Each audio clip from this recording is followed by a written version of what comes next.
Antes de que sigamos con el video, justamente lo estoy terminando en este momento y sé que en crudo de la cantidad de videos que uno realiza acá, debo tener como unas 2 horas de video.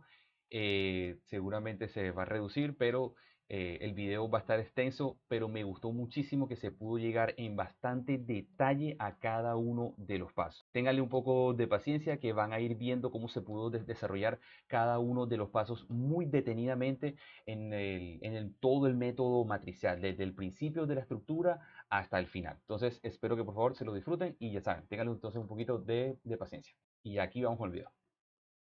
Hola, continuando el método matricial, el día de hoy vamos a resolver un ejercicio de un pórtico por este método de forma manual. Entonces, empecemos. ¿Este pórtico en qué consiste? Este pórtico tiene 3 niveles. Tiene diferentes cargas. Hay unas cargas vivas, cargas muertas, distribuidas que están siendo aplicadas sobre este pórtico, como lo vemos aquí en el primer y segunda planta. También tenemos unas cargas puntuales en la parte de arriba, correspondiente a unos aires acondicionados o a unas manejadoras de aires acondicionados en las cuales son unas bases que simplemente pues están colocadas de manera puntual en la parte superior, como es usual en muchos edificios, que las manejadoras se encuentren en la parte de arriba y tengan ciertos apoyos que como estamos viendo en este pórtico. Tenemos entonces también unas cargas de sismo para poder analizar ese desplazamiento lateral o deriva que se le genera en las estructuras, en el cual hay una carga de sismo diferente para cada uno de los niveles. Estas cargas de sismo se pueden obtener, por ejemplo, con el método de fuerza horizontal equivalente, entonces lo estamos aplicando para cada uno de los niveles. Tenemos unas vigas, miren por acá, unas características muy importantes de cada una de estas.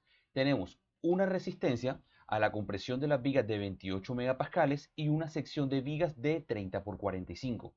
Tenemos unas secciones de columna de 30 por 30 y una resistencia a la compresión de 35 megapascales. Esto es algo usual en las estructuras, que las columnas tengan un poco de mayor resistencia que las vigas. ¿Qué cargas tenemos entonces sobre la estructura y cuál va a ser entonces la combinación que vamos a utilizar sobre esta estructura?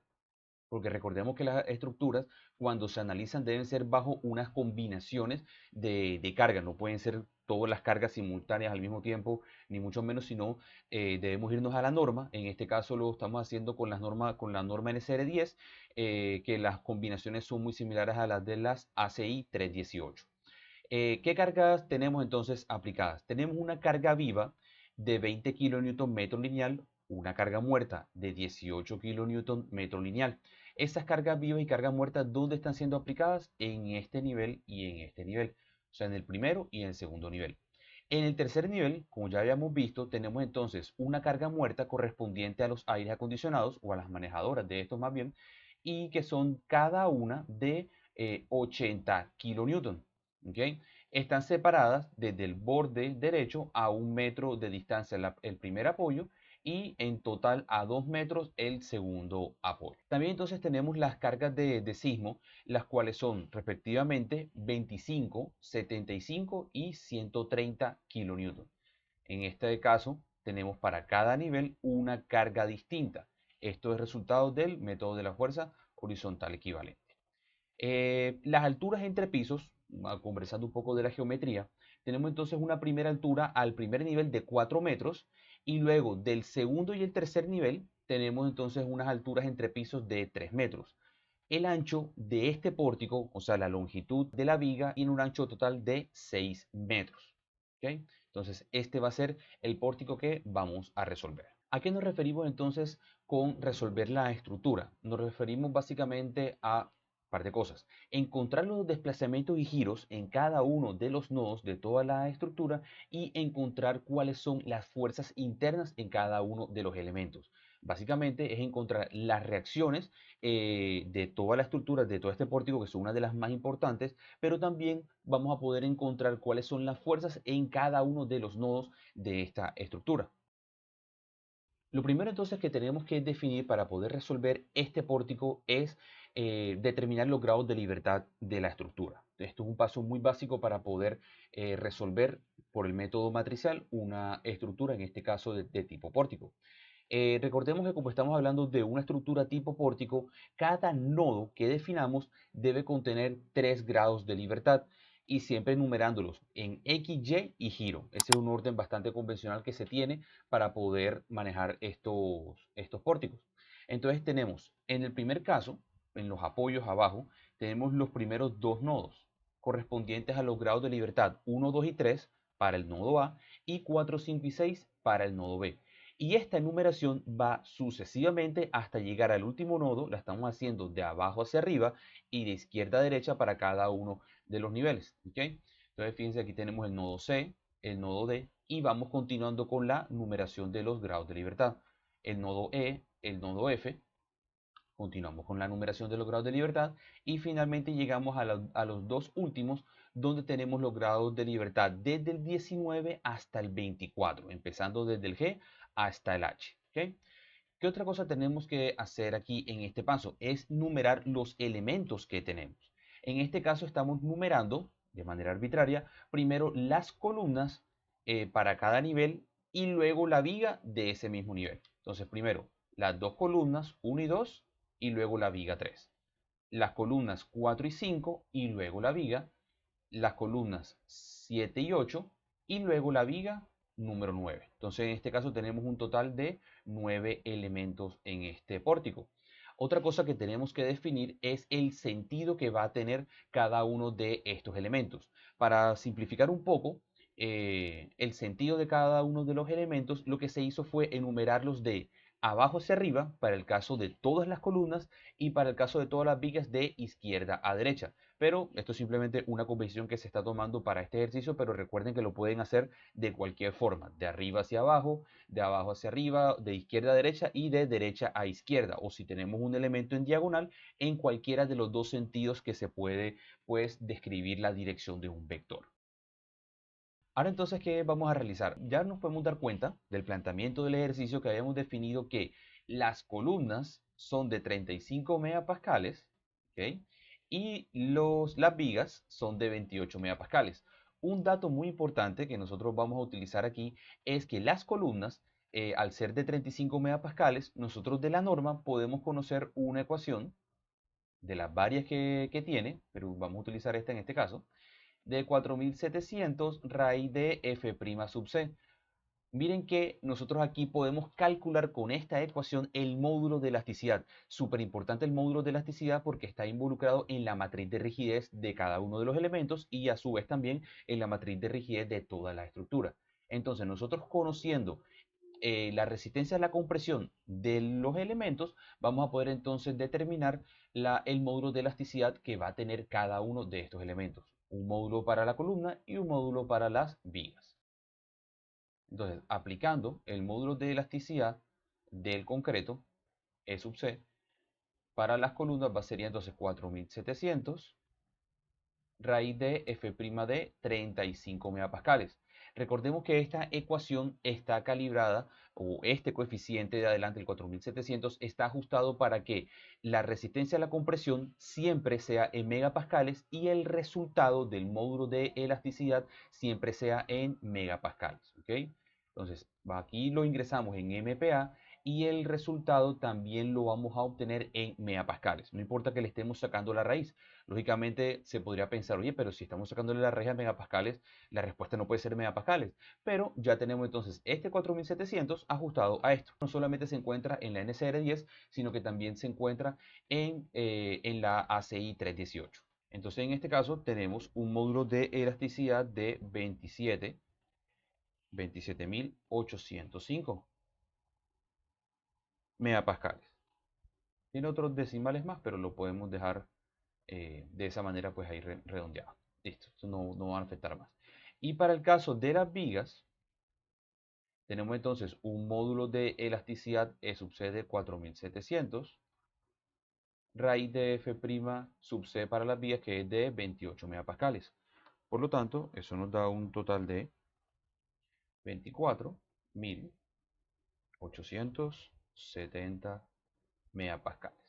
Nuevamente tiene otros decimales más, pero lo podemos dejar ahí redondeado y no va a haber mucha diferencia en el resultado. Si quieren utilizar todos los decimales, también se pueden utilizar sin ningún problema. Entonces fíjense que en esta parte ya podemos entonces definir cuánto es el módulo de elasticidad para tanto las columnas como para las vigas. Vamos entonces ahora a calcular las inercias que vamos a utilizar también dentro de nuestra matriz de rigidez, tanto para las columnas como para las vigas. Como sabemos, en el caso de las columnas, son secciones cuadradas de 40 por 40. Entonces, nosotros sabemos que la inercia para un cuadrado sería la longitud a la 4 sobre 12, la inercia centroidal, ¿ok? Esta va a ser la inercia sobre este eje de acá, el eje X. Entonces, esa inercia total, ¿cuánto sería? Aquí lo vamos a trabajar en metros para ser consistentes con las unidades. Entonces, vamos a trabajarlo en metros. Eso nos daría 2.13 por 10 a la menos 3 metros a la 4. Recordemos que las unidades de la inercia siempre son longitud a la 4. Para el caso de la viga, entonces tenemos que la viga tiene un ancho de 35 y una altura de 40. Entonces, en el caso de la viga, la inercia cambia un poquitico la ecuación, que en este caso va a ser la base por la altura a la 3 sobre 12. En este caso tenemos entonces la base de punto 35, trabajándole en metros, por la altura de punto 40 a la 3 sobre 12. Y eso nos da un total de 1.867, redondeando, por 10 a la menos 3 metros a la 4. Listo. Entonces ahí ya tenemos las inercias que vamos a necesitar más adelante para construir la matriz de rigidez.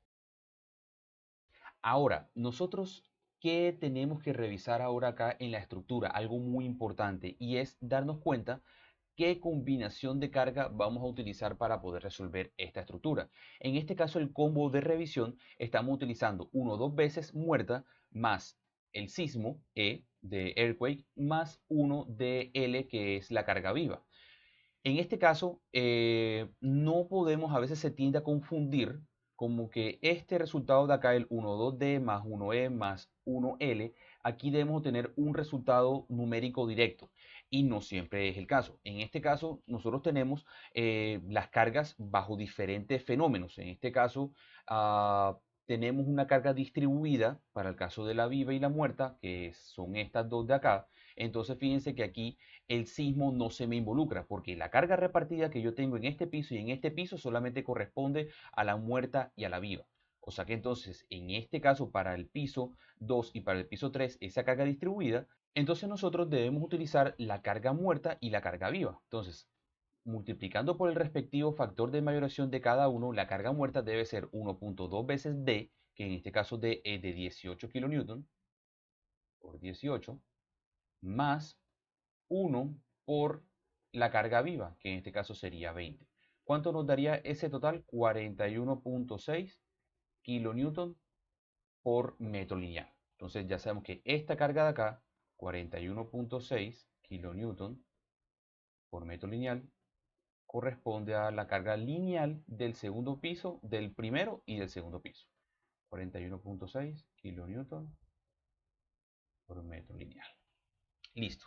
¿Qué otras cargas tenemos en esta combinación? Hey, debemos incluir el sismo. ¿Qué pasa con el sismo? Fíjense que el sismo tiene un factor de mayoración de 1, por lo tanto no debo incrementarlo. Hay algunas combinaciones que tienen un factor diferente a 1. Entonces, en este caso, las cargas para cada uno de los niveles se van a ir colocando de manera directa sin ninguna multiplicación. Entonces, recordemos que esta es la del primer piso, la del segundo y esta es la del tercero. Listo. ¿Qué otra carga me hace falta? Veo que por ahí arriba tengo las cargas de las manejadoras de los aires acondicionados. Esa es una carga que vamos a considerar muerta, de 80 kN. Entonces, nosotros cuando la coloquemos aquí, sería un error si colocamos directamente 80. ¿Por qué? Porque nuestra combinación de revisión, en este caso, nos dice que a toda la muerta debemos multiplicarla por 1.2. Entonces, en este caso, sería 1.2 por 80 kN. Entonces eso nos daría un total de 96 kN. Entonces ahora sí, tengo una carga de naturaleza muerta en la cual la tengo puntual en la azotea o en la cubierta. Entonces en este caso tengo 96 por acá y 96 por acá. Listo, 96 kilonewton de cada lado. Esta parte es muy importante porque nosotros debemos entender cuál es nuestra combinación con la cual vamos a analizar esta estructura y aquí es que definimos todas las cargas mayoradas de nuestra estructura. Hay ejercicios en los cuales a ustedes simplemente les dan las cargas directas y punto, no hay que hacer más nada, pero digamos que haciendo una analogía ya con lo que uno se encuentra en la práctica profesional, uno debe hacer este mismo ejercicio, pero para todas las combinaciones, ¿ok? No es solamente para uno, como es el que estamos haciendo esto, pero eso lo tenemos que hacer para todas las combinaciones. Lógicamente uno utiliza software de computadores en los cuales uno ingresa las cargas, uno ingresa los combos y pues el software se encarga de hacer esa interacción automática, pero en este caso lo estamos haciendo de manera manual porque estamos apenas aprendiendo a entender el método matricial. Entonces, para resumir, tenemos unas cargas para arriba de 96 kN, unas cargas debido al sismo y unas cargas lineales distribuidas de 41.6, correspondiente a una carga viva y una carga muerta. Listo, entonces empecemos a resolver cada uno de los vectores y matrices pues, que requiere este método. Primero debemos entender cuál va a ser el tamaño de esos vectores y de esas matrices que vamos a resolver. Primero, ¿cuáles son vectores? Los vectores son el vector de fuerzas nodales, el vector de desplazamientos y el vector de fuerzas en barra. Este señor de acá es una matriz, la matriz de rigidez. En este caso, ¿de qué depende el tamaño de cada uno de estos vectores y de esta matriz? Depende de la cantidad de grados de libertad que hayamos definido en nuestra estructura. En este caso estamos definiendo una estructura de 24 grados de libertad, entonces estos vectores y estas matrices están relacionadas con ese número 24. En este caso tenemos un vector de 24 por 1, 24 filas, una sola columna, y así mismo va a ser con el vector de desplazamientos, 24 por 1, y el vector de fuerzas también es de 24 por 1. Pero ¿qué ocurre entonces con la matriz de rigidez? La matriz de rigidez tiene varias características importantes a destacar. Siempre es cuadrada, entonces en este caso va a ser una matriz de 24 por 24. Otra característica importante que tiene esta matriz es que es simétrica, es que es invertible para poder resolver pues este sistema. Porque recordemos que un pequeño resumen de lo que vamos a hacer aquí en esta metodología es encontrar el vector de fuerzas nodales, el vector K, el vector de desplazamientos y el vector de fuerzas de barras, pero de este vector de fuerzas nodales y de este vector de desplazamientos no vamos a poder conocerlo todo completamente. Entonces lo que nosotros vamos a hacer es despejar los desplazamientos, porque vamos a hacer una reducción del sistema, de tal forma que vamos a poder encontrar cuáles son esos desplazamientos que desconocemos de nuestro sistema. Lo que hacemos nosotros entonces primero es pasar el F nodales, lo restamos con el F de barras, entonces hacemos la resta de F nodales menos F de barras y luego multiplicamos a ambos lados del sistema por K a la menos 1, o sea que lo estamos invirtiendo, donde aquí del lado derecho nos queda la matriz identidad, o sea se nos desaparece, y del lado izquierdo nos quedaría por acá el K invertido. Entonces, eso es lo que vamos a hacer para poder encontrar el vector de desplazamiento. Siendo un resumen muy rápido del método de la rigidez supremamente express, pero por acá arriba les voy a dejar el link de mi anterior video donde estoy explicando completamente toda la teoría en detalle del método de la rigidez. Listo, entonces, empecemos por el vector de fuerzas nodales. Este vector de fuerzas nodales es un vector que es bastante, digamos, express o rápido de poder encontrarlo, porque nosotros debemos fijarnos de algo, de cuáles son los nodos y cuáles son las cargas que están llegando a los nodos. Su mismo nombre lo dice, fuerzas nodales. Debo fijarme entonces cuáles son las fuerzas que me están llegando a cada uno de los nodos de la estructura. Recordemos que los nodos ya estaban definidos desde la letra A, B, C, D, E, F, G y llegando aquí hasta el último que es el nodo H. ¿Ok? Entonces, ¿cuáles son las fuerzas que me están llegando a cada uno de esos nodos de la estructura? Me doy cuenta que tengo en la parte de la izquierda, tengo unas fuerzas horizontales que son las fuerzas relacionadas con el sismo de la estructura. Entonces debo fijarme esas fuerzas sobre qué grados de libertad están siendo aplicados. Por ejemplo, la de 25. Yo veo que ese 25 está relacionado con el grado de libertad ¿qué? El grado de libertad 7. Entonces, en el grado de libertad 7, aquí, debo entonces colocarle 25 kilonewtons. Mucho para atrás, 25. ¿Okay? Todo este vector va a tener unidades de kilonewton cuando corresponda a fuerzas y de kilonewton por metro cuando corresponda a momentos. ¿Qué otra fuerza tengo? La de 75. La de 75 me doy cuenta que es horizontal, está llegando a este nodo de acá, del segundo nivel, y está asociado al grado de libertad 13. Entonces, en el grado de libertad 13 le coloco un 75. ¿Qué ocurre entonces con el 130 que tengo por acá? El 130 está asociado al grado de libertad 19. Entonces, en 19 coloco 130. También tengo otras fuerzas que no están directamente expresadas con las cargas externas que anteriormente habíamos visto, pero también son unas cargas externas de la estructura, y los cuales son las reacciones de la estructura. Recordemos que esto y esto de acá son unos empotramientos, en los cuales tengo una fuerza horizontal, una fuerza vertical y un momento o un giro, que en este caso, este es el nodo A, vamos a expresarlo como AX, AY y MA.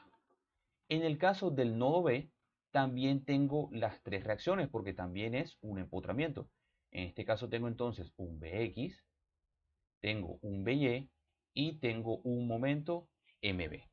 Esos también debemos colocarlos dentro de nuestro vector de fuerzas nodales. Entonces, ¿cómo los colocamos? Vamos a ir viendo también qué grado de libertad se me está asociando a cada una de esas reacciones. En este caso, AX, ¿a qué grado de libertad se me está asociando? Al primero. Entonces debemos colocar AX en el primer grado de libertad. En el segundo grado de libertad tengo AY por acá. Entonces lo coloco AY. El tercer grado de libertad, el que está asociado al giro, entonces tengo ahí un momento MA. Grado de libertad 4, 5 y 6. Démonos cuenta que también entonces están asociados a cada una de las reacciones BX, BY y MB respectivamente. Listo. No tengo más fuerzas llegando a los nodos en este punto. Debo fijarme que, por ejemplo, no debemos confundir la carga de 96 kN que está arriba en la cubierta como una carga nodal, porque esta carga realmente está llegando directamente a la barra. Recuerden que la barra o la viga superior nosotros la definimos desde los grados de libertad 19, 20, 21 hasta el 22, 23 y 24. ¿De acuerdo?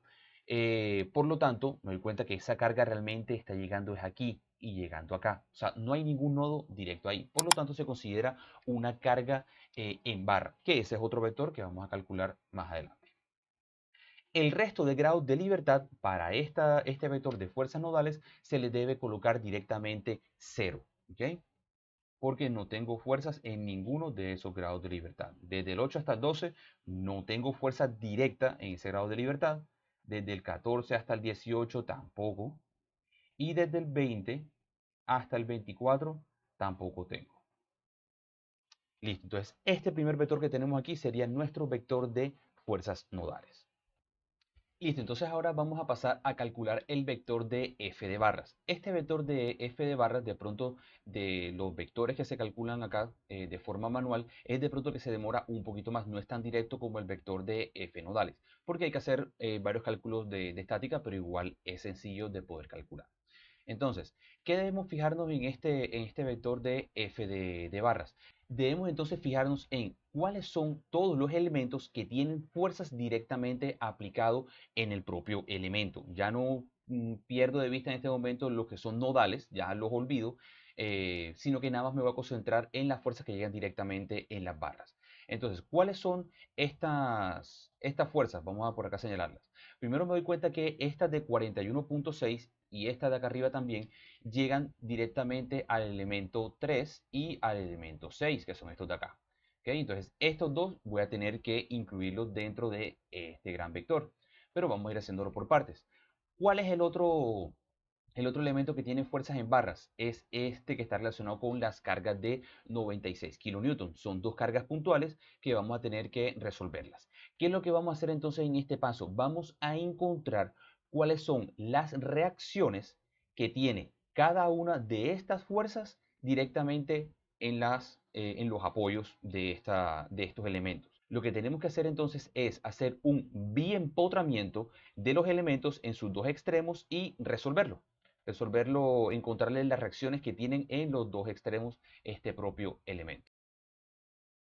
Entonces, el primero de los elementos que vamos a resolver va a ser este de 41.6, el elemento número 3. Pero me doy cuenta de algo, aquí yo puedo hacer un poco de simplificar un poco la cosa, que el elemento número 3 y el elemento número 6 tienen la misma carga, tienen la misma longitud, es el mismo elemento, tienen las mismas condiciones, entonces es necesario realmente hacer el cálculo solamente una vez. Entonces aquí es donde nos podemos empezar a darnos cuenta algunas simplificaciones que podemos realizar al momento de resolver este método. ¿Okay? Entonces, ¿qué debemos hacer? Primero, para el tercer elemento, este f de barras, debemos calcular cada uno de estos valores de acá. Entonces, como les había comentado, se debe entonces biempotrar la estructura y en este caso, como tengo asociados los grados de libertad para ese elemento desde el grado de libertad 7, 8, 9, correspondiente al apoyo de la izquierda, 10, 11 y 12 correspondiente al apoyo de la derecha. Debo encontrar las reacciones y asociarlas a esos grados de libertad. ¿Cómo entonces podemos resolver de manera ágil este biempotramiento? Lo podemos resolver pues con tablas que ya encontramos predefinidas para los casos biempotrados de un elemento. En este caso, vamos a utilizar de manera rápida el momento que tenemos de biempotramiento para el caso de una carga repartida uniforme. En este caso, puedo observar que para el apoyo de la izquierda el momento está en sentido antihorario y para el apoyo de la derecha está en sentido antihorario.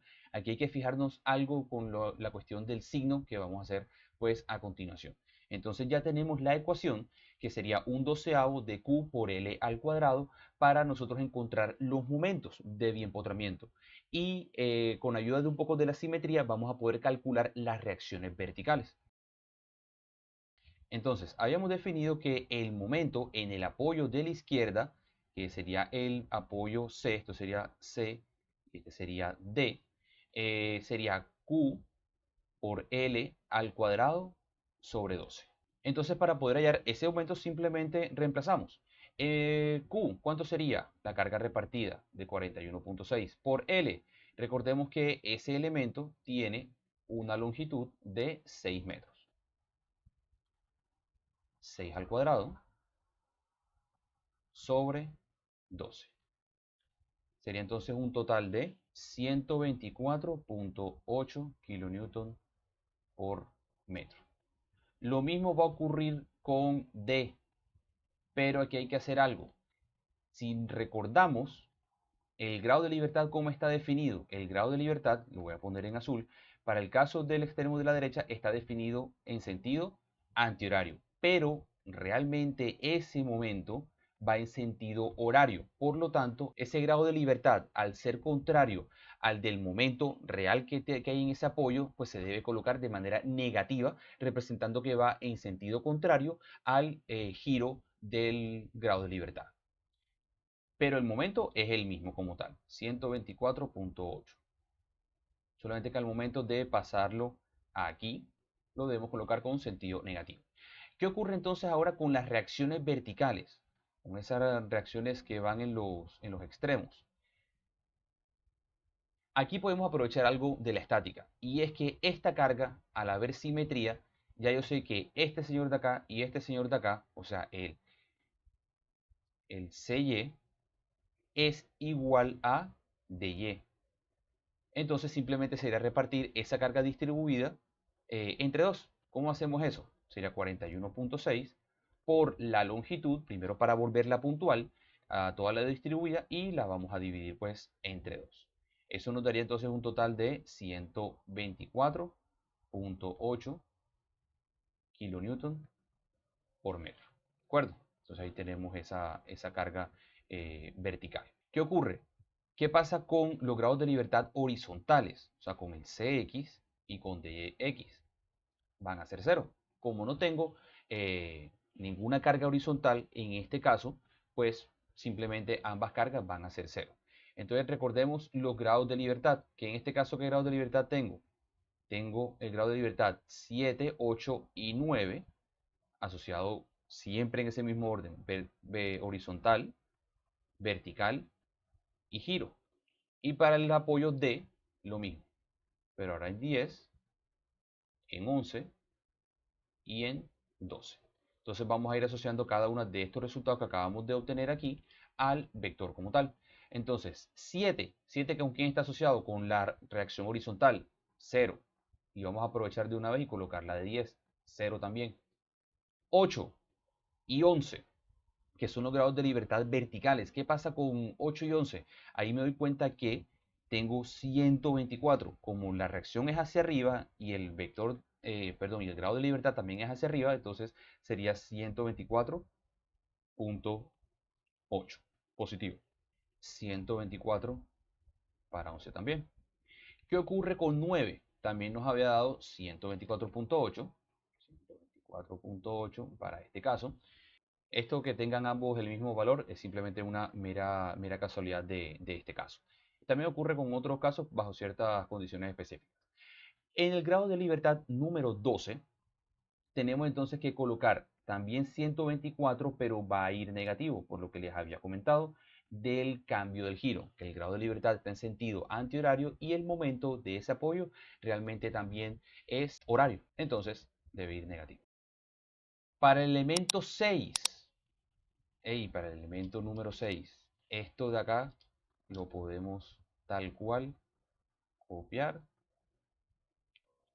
y pegar por este lado.